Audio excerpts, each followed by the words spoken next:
This car here is fairly local. See it around quite a bit. He's been working on it for 20 plus 30 years, I guess. Beautiful, beautiful car. Nice gentleman too. It's a Riviera. My kind of build. I like a hot rod. I do indeed. What's up, buddy? How you doing today? I saw you at Wake County a while back, a few months back.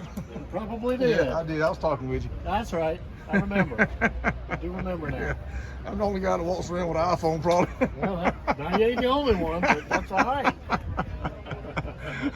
I like beautiful cars. What can I say? Hey, that's why we're all here. Yeah, this is one of my favorites right here. I'm gonna tell you something.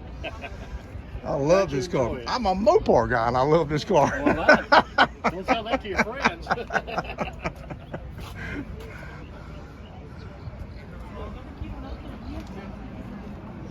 64 Riviera, guys.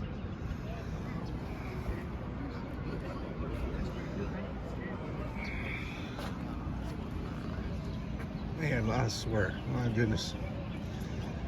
Woo! Should do this to the Imperial. Put a tunnel ram on it, a couple carbs. My buddy Scotty had 3 of these damn things in his junkyard, and he had to crush 2 of them. I think he saved 1.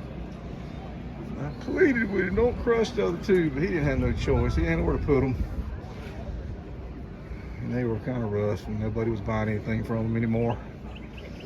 So unfortunately, I mean, they had plenty of parts on them, but just finding people that want Buick Riviera parts, it's hard to find. They're out there, but finding them. So unfortunately, those 2 went bye-bye, but my goodness, what a car.